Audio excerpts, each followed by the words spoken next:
leaders and unions have criticised Boris Johnson after he accused care homes of failing to follow proper procedures during the coronavirus pandemic. Well, nearly 20,000 people have died with COVID-19 in care homes. There's been widespread controversy around a lack of PPE testing and guidelines for the sector. Here's the Prime Minister's comments.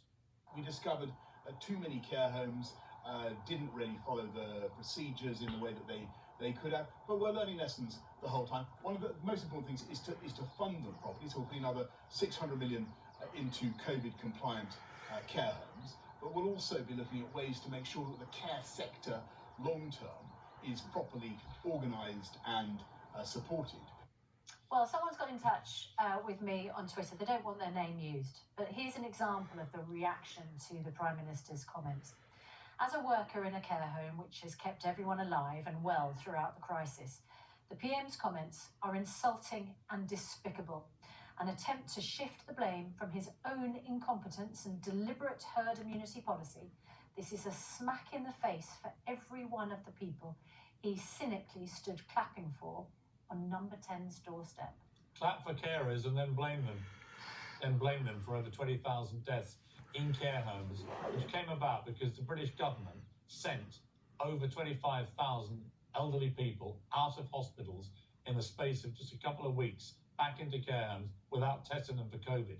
So they've been in hospitals with loads of COVID around, and many of them had COVID and were put back into the care homes, creating a second wave of the epidemic. And Boris Johnson now thinks it's the right time to blame care homes. For not following the procedure. For what he did. We're joined now by our TV political correspondent Paul Brand, who's focused on care homes throughout the pandemic. David Crabtree, the owner of 2 care homes in North Yorkshire, who lost 13 residents and had 19 coronavirus cases, as well as his colleague, care home manager Selina Firth, and Dr. Kathy Gardner, whose 88-year-old father Harold died in a care home in April. She's now begun High Court proceedings against the government. Well, welcome to all of you. Paul Brand, let's start with you, because we've talked a lot through the pandemic about care homes. You've done so much good work on this. This reframing of the narrative that somehow now what happened in care homes is the responsibility of the care homes. I personally find that disgusting.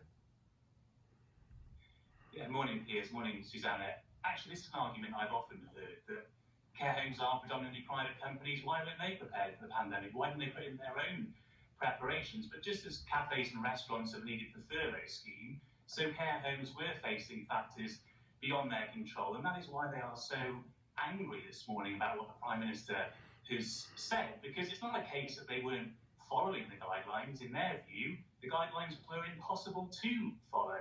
So, for example, on PPE, they kept changing all the time in terms of what kind of PPE should be worn in order to stop the spread of the virus.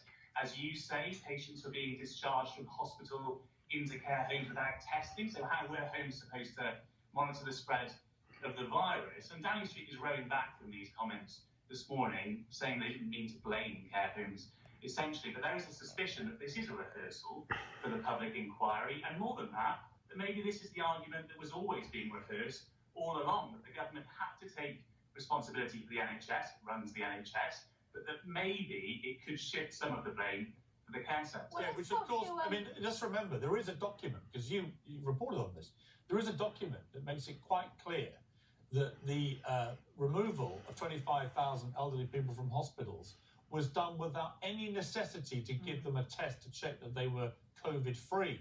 And Alok Sharma, that is the business minister, has been on the BBC this morning. It's day 70 of the government's boycott of this show. He's been on the BBC this morning saying, I think care homes have done a brilliant job throughout this pandemic, which is literally not even 24 hours. Let's hear what Sharma had to say. I think care homes have done a brilliant job throughout this pandemic in terms of dealing with this, the whole issue around the coronavirus. What I would say is that... So there you have it. Within a few hours, the Prime Minister saying, actually, the care homes are to blame. We have the business minister saying they did a brilliant job. It can't be both, can it, Paul? Well, I think that's Downing Street and the government recognising that they've lit the torch paper there, and they don't want to ignite this row with the care sector at a time when many carers, quite frankly, are still traumatised and still grieving about what has happened in their homes. But clearly the government knows that amongst all of the difficulties during this pandemic, this is the one that is really going to keep coming back again and again. Questions about why the care sector wasn't protected to the degree that the NHS was protected. And I think this is an attempt, perhaps, to get on the front foot ahead of that public inquiry. Well, let's talk to an owner of care homes, David Crabtree, in North Yorkshire. David Crabtree, the accusation from the Prime Minister was that care homes didn't follow the procedures. Did you? We did. Mr. Johnson came to my county, Yorkshire. He's picked a wrong fight with the wrong people.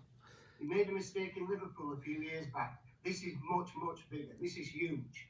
These care staff dedicated every day to coming in here. The procedures were very, very simple. You do not cross-infect. You do not move people who potentially could have had COVID with or without symptoms. They were deliberately discharged. My residents we did not have COVID in our homes. These care staff were PPE'd up from February. A deliberate policy to discharge anybody and everybody from hospital into care homes with or without COVID for the sake of a 2-bob test. Mr. Johnson, you are responsible. The paper trail leads all the way back to you. You and your ministers and officers made this Eton mess. You are despicable for saying such a thing against the care staff that so valiantly fought for these people's lives. David Crabtree, when you were in a position where there were patients in hospitals and you were told we need to discharge them into one of your homes, what was the conversation around COVID? Did you ask, have they had a test? Are they COVID positive? Were you told, don't worry, they're fine, they don't have any symptoms? Just for people outside, just give us an indication of what the procedure was then and what went wrong. My resident was admitted on the 16th of March. On the 28th of March, they were emptying the wards in Bradford and Airedale like there was no tomorrow. We said, can we have a test, please? And they said, no, this gentleman tested negative on admission from your home on the 16th, therefore requires no test on the 28th. We said, but COVID is on the wards. They said, you are not having a test. It's not obligatory. The document from the government says a negative test is not necessary. I mean, that's the key thing, because I've seen that. I've seen that. We've all seen that document. That says it all. A negative test was not necessary. They wanted to clean out the hospitals, and they didn't care what happened to the care homes. Let's bring in Singer Firth. You are a care home manager up there with David. What is your reaction on a human level to the British Prime Minister now trying to label the blame for what happened in care homes on people like you? He's absolutely wrong. He's wrong. He doesn't know. We did our best. We've always done our best. We've always had PPE. The infection control's brilliant. Unfortunately, we didn't take any admissions. We didn't take any new admissions to the home. There was no greed there. It was our existing residents that was coming back to us that were not tested. And they were coming back, as it turned out, some of them with COVID-19, which we know that the most vulnerable people in the world for COVID-19 are the elderly, people with potentially underlying conditions, exactly the people that would have been in the care homes. So yeah, that was aimed at you, that one. Yeah. Well, Dr. Kathy Gardner, you lost your father to probable COVID-19 when he was in a care home. But you lay the blame fairly and squarely at the feet of the government, don't you? I absolutely do. It was the government's decisions to do what they did and to not do specific things that has led to this total catastrophe in care homes. I'm crowdfunding and calling for a judicial review, so actual legal action on this topic. I support the calls for a public inquiry, but that's very slow and will just take so long to bring about. The judicial review process is ongoing now. We're asking for permission to have that judicial review. The response from the government so far has been just basically, it's not in the public interest. They won't engage with the reasons behind their decisions, but I'm trying to push ahead to make this judicial review happen. Tell me about your father and what happened to him. My father was in a fantastic care home in Oxfordshire. I have never criticised them or their care. They did their absolute best, but I know that they were pressurised to take back a resident who actually had COVID. They had tested positive, but they had to take them back to what was their home. That lady subsequently died. I don't know how many people died in my father's care home. I know that it was certainly more than 5. I don't know whether it was more than 10, more than 20. It was a large home. But I feel so sorry for care home workers and owners today. They're being criticised by the government when the responsibility firmly sits with the government and the Prime Minister. The buck stops with him.